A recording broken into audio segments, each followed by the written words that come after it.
that good stuff happens. I mean, for me, good stuff really terrifies Very me. triggering. Yeah. Yeah. As triggering as the bad stuff. Sure. Yes, Yeah. So, for I sure. mean, did you work through that in that moment? Because I remember the one time when, you were in the middle of Broadway and like the adulthood book, just like that. And you're starting Godot. Like, Yeah. I mean. Yeah. I had 2 billboards up in Times Square at one point. There's a couple things going on. One is detachment. Okay. There's a sense of detachment from all of that stuff that it just feels like it's someone else's stuff. Right.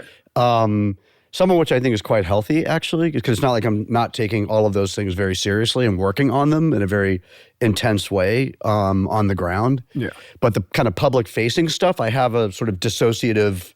I've been doing since I was a child, so I think a lot of child actors are really good at sort of turning on the dissociative, hey, when they're really somewhere else. Sure.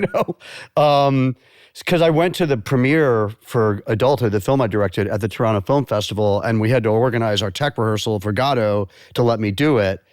And I had to fly up that night, do a 2,000-seat theater. It was crazy, all my actors flying in from all over the world. And then the next morning, it's 5 a.m., get on a plane and go right back into tech, and then go on stage for the first time the following night. Yeah. And as I said before, like, I'm not Keith Richards, you know what I mean? Like, and there are some actors that are just like machines, and it's very impressive to me.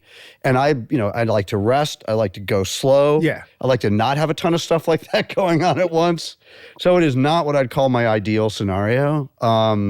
So meditation, I mean, really boring stuff, right? Diet, the stuff I tell my kids when they're freaking out.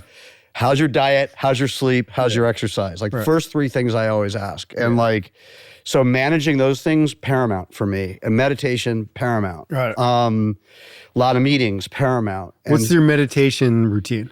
it's every day. It's twice a day when I can manage it. I wish I did that more consistently. There was a time when I did every morning and then every afternoon around 5. But it's every morning without. I don't ever not do it ever, no matter where I am. How long?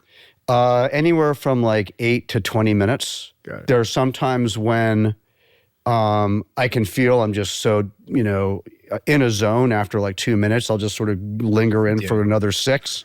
And then there are times when I feel so restless that I stay for like another 15. Yeah. But I have a kind of I've been doing it so long, even before I was in recovery, that I have a really good sense of when I'm not ready to stop. No, it's like I do it every day too. Sometimes I only get a minute, but I do the minute with my children now. Oh, cool. Wow. And I do like the insight timer. That's some and it's serious jujitsu. Well, it was like, but I do, because it's when they want my phone. And I'm like, before you take this phone, let's do this like 57-second meditation.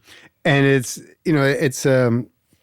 at the end, the words that are spoken are basically this: you are safe, you are accepted. That's great. You are forgiven and you are loved. And then, my 5-year-old, 6-year-old would like repeat that back and would do my whole routine and stuff like that. I'm like, okay, so there's something that may be positive coming out of this while I get the phone too. Yeah, it's great. At least they know what that is, and they know what my practice is. They know when I go to meetings on Sunday, they don't know where. I show them the scary church where I go. Yeah. And like, they're really young. That's true. Yeah. Yeah. But it's nice to share meditation in a way that tells your kids that your time isn't like they have to adhere to leaving you alone. Like they now have an understanding. There's an inclusiveness to that I think is very cool.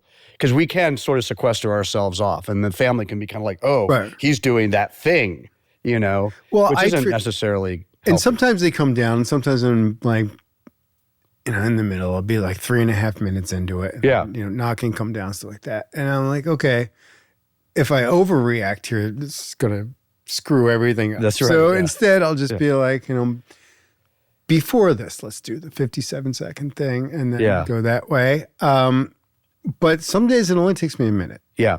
There's a solid minute. That's kind of all I need. Yeah. I mean, I go to some meditation meetings where all you do is a minute. And I remember when I first started going to those, I thought, what use is this? Because in those days I would meditate for like 20 minutes to a half an hour. Sure. And which I really don't need to do, but I felt that I did at the time. But those are great.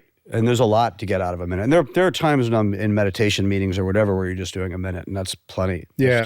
And frankly, the thing about meditation which you know is that it's like it's called a practice for a reason. Like I can meditate during the day, right? I can get myself to that zone for 30 seconds or a minute when I need it. Yeah. Because I have so much repetition of doing it for longer times or whatever. So 4, 6, 8 breaths. Yeah, that's 6, it. Well, 4, I do that. I mean, I did the circle breath before I did Godot every single act of every single show. Nice. Yeah. I couldn't not do it. Yeah, right. It was like, it just recalibrated my nervous system and then I was ready to go on. You know, we talked about this. I don't like getting too high and I don't like getting too low. That doesn't mean that it's boring or flat, but joy to me is like equanimity. It's sanity. It's serenity. It's an evenness. It's the middle path. And that can be mistaken by people as being middle of the road or boring or flat or whatever. It really isn't any of those things. What I love about meditation, when I feel joy in meditation, what I generally am feeling is an evenness. You know, I'm not way up here. I'm not way down here. I'm just in this really sort of even place. That to me is like that's the sweet spot. Yeah. So what is the physical part of this too? Which, I mean, how much of physical exercise is part of your recovery? Like whatever part of your practice. Yeah, it's a big part. I mean, you know, I had PTSD stuff too. So there was early on when I was discovering that how important, I've always been into exercise, but sort of the right kind of exercise that worked for everything. Because when I was younger, I was more aggressive. So it was a lot of weights and a lot of really intense whatever. Now it's mostly cycle and some like a lot of Pilates and some free weights, but and a lot of yoga stuff, stretching stuff. But I discovered pretty early on how important diet, exercise, and rest was on the mental state and on various issues. So I don't really mess with it. So I'm like 3 to 4 days a week working out. And again, it's usually cycled now. It's not, you know, I have to be careful that I don't overdo it. Yeah. Because it's like I'm getting older and like my body will respond if I do. Got it. But I was in really good shape for the show, thankfully, because I just work out a lot. So did you take your shirt off and take pictures and just like? No, I'm not that guy. Yeah. And I'm not even really doing it for like, I thought about that too, you know, at one point. Like for the show, I had to get gaunt because he's a tramp. Yeah, right. And I was like, stop doing push-ups. Like, I don't want to be walking out there with giant pectorals. That's interesting. Yeah. So yeah, all of that stuff came to mind. And then what did you do with your family? They went back and forth. I mean, they were able to come quite a bit because it was through a bunch of holidays. Yeah. So they were out for the whole chunk of the summer before I started. Okay. For a really long time. And then, you know, through rehearsals, and then they were there for previews, and they were there for opening night. And then they were gone for a chunk. My son had to start school. My wife had to help him with school, obviously, and she had her job back in LA. And they would come out for the holidays for like, you know, weeks at a time. Sure. But I was alone most of the time. It's just that I was really in a monk-like situation. So, you know, I miss them a lot. But frankly, it made it easier in some ways because I had no distractions and I really had to do nothing every day but the play and like nothing else. How was the relationship between you and Keanu since you guys have been friends for so long and then you have to do this intense play every night? Or did you have to like... No, I mean, we were like joined at the hip. It helped that we're really good friends and we give each other space anyway. Yeah, okay. You know, so... you know, I had kind of wondered that going in, not in a serious way, but I think we both laughed about it. Like, will we be friends when we come out the other end? Yeah. It really was unimpactful. Like, I think we both had, it was stressful. So we had each other and like pretty early on, it was like, great, I'm doing this with someone who I get along with. That's really helpful in this situation. B, it's helpful because it's a play about intimate relationship with a long-term friend. Yeah. And we can use so much stuff. And I told him this. There were times when I'm looking at him on stage and he's Estragon and he's Keanu and I'm thinking about stuff that happened between us like almost 40, like 35 years ago that have to do with the dialogue I'm saying and the emotions I have to conjure up. And they are literally about this guy. It was very trippy and uncommon. So I think we were both grateful we could use so much of it. Because it was really even. Like, we bickered more on Bill and Ted than we did on Godot. I mean, would you feel like you're closer after?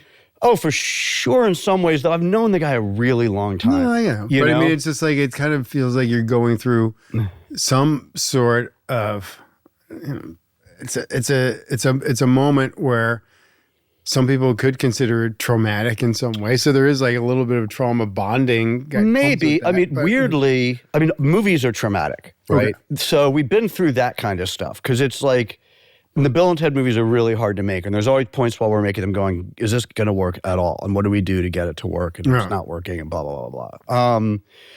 But on this, I think it was more intimacy than trauma that bonded. I feel like it was, two guys at 60 years old who both separately and together been through a lot of stuff. Yeah.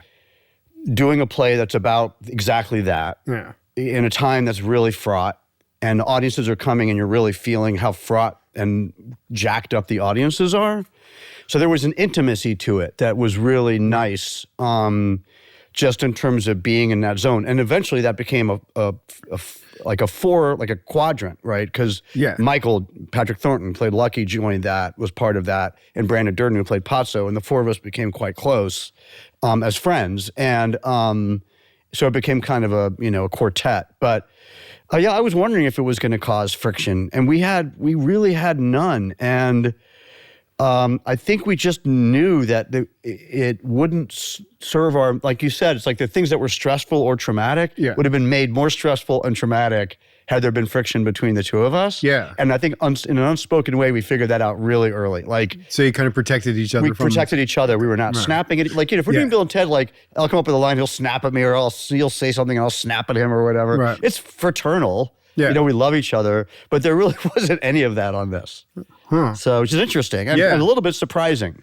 So when the play ends, do the curtain call, you guys bow, you go backstage, then do you discuss what just happened, or is it just like decompress? I think we thought we were going to do that, but you decompress. Yeah. And what we would do is very frequently, because we both would get to the theater really early. I mean, I would get there 3 hours and change before every show. And I would start working on a whole bunch of stuff and a lot of physical and vocal stuff. But we would end up sort of in a huddle before the show going, that thing you're doing where this happens, why don't we try X or Y? And we'd try business more than assessing something essential about the material. Right. The thing is, we really started working on these characters years before we started. The two of us, we would meet at my office in here in LA or at his house, and we would at least once a month read the whole play, do script analysis, talk about it. We went to the archives in Reading, UK, met with the biographer, went to the archives at UCLA. We came to rehearsal with our characters, not locked in any way, but in terms of how we interrelated with a very specific idea who they were. That didn't really change that much as the show went on. A lot of details did, business, but not really the undergirding of what we were doing. So show ends, you leave, go home, you go eat, or go home, sometimes eat, depending, and then crash. And take a bath and crash. I would stretch, take a bath, and crash, like a salt bath. And not every night. Speaking to anybody, I mean, do you guys do like meet and greet or anything like that? We had to do meet and greets, and there'd be people who'd come backstage, and I'd usually be in an altered state. People would be like, "Oh, it's good to see you." I'm like, I have no memory of seeing you whatsoever. I was a completely altered state after the show.